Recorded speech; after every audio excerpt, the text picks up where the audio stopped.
राजभर समाज सभा नौली के जो आयोजन किया गया है, हमें अवसर मिला है यहाँ तक आने का, बहुत खुशी है। और समाज के लोग जो यहाँ उपस्थित हैं, मैं महिलाओं से ज्यादातर देख रहा हूँ उपस्थिति महिलाएं ज्यादा हैं, एक और खुशी की बात है। कम से कम चेतना तो आ रही है धीरे धीरे।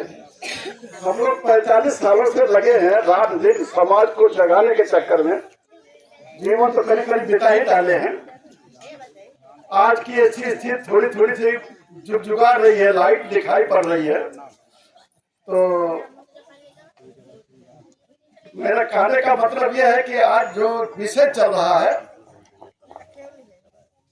सबसे पहले मैं ये चाहूंगा तमाम लोग से, चाहे महिलाएं हैं, बच्चियां हैं या भाई बंधु जो हैं, महिलाएं लोग यहाँ जो उपस्थित तमाम लोग हैं, सभी लोगों का सम्मान करता हूँ, स्वागत करता हूँ। चाहे मंच पे हैं, चाहे कार्यकर्ता हैं, चाहे आयोजक हैं। विषय है कैसे हमारे अंदर सुधार आवे। अभी इस समय मैं जौनपुर जिले के अंदर हूँ। कुछ दिन पहले जौनपुर के ही माधोपट्टी गांव में गया था। किसी भाई को पता होगा माधोपट्टी गांव? माधोपट्टी गांव छोटा सा गांव है, जौनपुर जिले में ही है। ये जो बच्चे खेल रहे हैं, चलो बैठ जाओ। ऐसे 6 साल के 5 साल के बच्चों को वहां आप इस तरह से नहीं पाएंगे। एक एक अपनी किताबें लेकर के किसी पेड़ के नीचे अलग अलग अकेले अकेले बैठ के पढ़ते हैं। और क्यों पढ़ते हैं उसका कारण मैं बता दूं, ज्यादा नहीं मैं खींचूंगा।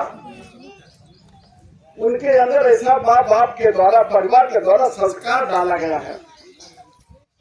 संस्कार क्या होता है हमें वो समझने की जरूरत है। 3-4 साल के जो बच्चे हो गए तो उनके अंदर संस्कार डालिए। बिना संस्कार का कोई समाज सुधर नहीं सकता, कभी नहीं सुधरेगा। तो उन बच्चों से सवाल जब किया जाएगा कि बच्चे खेलने का उम्र है, ये क्या कर रहे हो पेड़ के नीचे, तो बच्चे क्या जवाब देते हैं, चाहे 5 साल का है चाहे 6 साल का है। वो बच्चा कहता है कि ये खेलेंगे तो क्या बनेंगे, हम क्या बनना है, हमको IAS बनना है। यानी उनका लक्ष्य पहले से है। जो मेहनत करेंगे, खेलने का समय खेल लेंगे थोड़ा बहुत, लेकिन मेन उनका उद्देश्य है पढ़ना। हमारे बच्चे एक झुंड बना के कहीं पर खेलेंगे, कबड्डी खेलेंगे, गोली खेलेंगे, पता नहीं क्या क्या खेल खेलते हैं। पढ़ने के नाम पर उनका रुचि नहीं है। उनके अंदर रुचि है नहीं तो कैसे विकास होगा।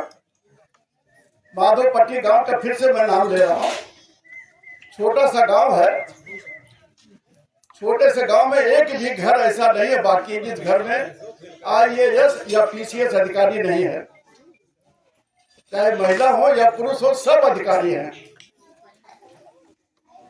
और वही सटा हुआ दूसरा गांव है, हमारी आबादी भी सटी हुई है, वहीं मैं गया था। उनसे पूछा अपने समाज के लोगों से कि भैया एक ही मेड़ है, एक दूसरे समाज की एक दूसरे समाज की खेत है, वो खेती कैसे कर रहे हैं, हम खेती कैसे कर रहे हैं, देख के तो सीखा जा सकता है ना। समझ में आ रहा है मेरी बात को? मैं उदाहरण दे रहा हूँ। देख के तो सीख सकते हैं कि नहीं सीख सकते हैं? बोलते सीख सकते हैं। तो आपके ऊपर क्या असर पड़ा पड़ोसी का? कुछ असर पड़ रहा है तो बोलते नहीं। क्यों नहीं असर पड़ रहा? तो क्या सीखते हैं आप लोग? बिल्कुल नहीं, एक भी नहीं। ग्रेजुएशन तक नहीं पहुंच पा रहे हैं, बाकी तो छोड़ दीजिए।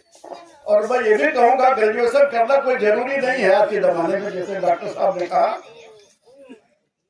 हमारे एडवोकेट चंद्रकांत जी ने भी कहा, कोई जरूरी नहीं है आज के जमाने में। बहुत ज्यादा धन संपत्ति की जरूरत नहीं है, कम से कम इंटर तक कर जाएं, तकनीकी ज्ञान सीखें, कोई भी तकनीकी ज्ञान सीखें जहां उनकी रुचि हो। पैसे से माला माल हो जाएंगे, कभी जेब खाली नहीं रहेगा। और बड़ी डिग्री के चक्कर में रहेंगे तो डिग्री करते करते लाचार हो जाएंगे। कोई पूछता नहीं है बड़ी डिग्री को आज के जमाने में, तकनीकी ज्ञान चाहिए। तो मेरा कहने का मतलब है बहुत सारी हमारे अंदर कुरीतियां हैं।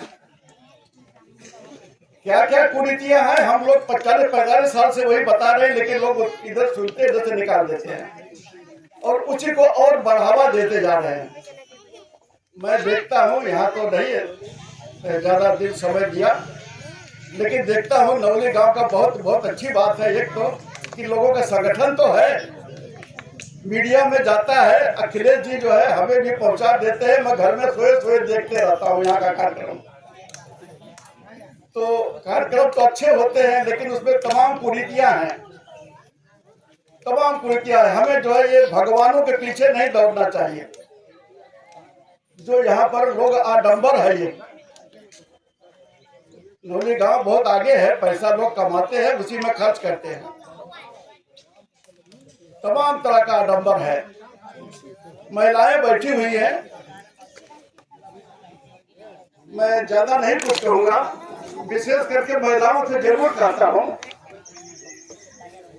कार्तिक में एकादशी आती है, एक बेचारा सूप बिना गुनाह का पीता जाता है, इन्हीं के द्वारा, इन्हीं के द्वारा पीता जाता है। वो कौन से कोर्ट में जाए, कौन सा गुनाह किया रहता है, उसको मार के फेंक देती हैं। आपका पति उतनी मेहनत नहीं कर सकता, उतना आपकी सहयोग नहीं कर सकता जितना शोक सहयोग करता है, और उसको दंड देते हैं। बेटा क्या कहती है, क्या कहती हैं? ईश्वर बैठे दरिद्र जाएं। दरिद्र किसी के घर का निकला हो तो कोई बता दे खड़ा होके। किसी का घर का दरिद्र आज तक निकला नहीं, पता नहीं कब से पीता जा रहा है सूप बेचारा। सजा उसको दी जाती है। गुनाहगार कोई हो, सजा दूसरे को मिले। तो मेरे गांव में नहीं सूप फटता है, मेरे गांव में नहीं चलता सूप, वो सब बहुत दिन से बंद हो चुका है। तो मैं ज्यादा कुछ नहीं कहूंगा, इतना फिर से कहूंगा कि सूप को दंडित मत करिए। बेगुनाह है बेचारा वो। हाँ, उसकी जगह पर बच्चों को संस्कार सिखाइए, कलम काफी सिखाइए, पढ़ाई में ले जाइए, आगे ले जाइए। बहुत बड़ी डिग्री नहीं करने की जरूरत है, 12वीं तक पढ़ लिए, उसके बाद तमाम रास्ते खुलते हैं।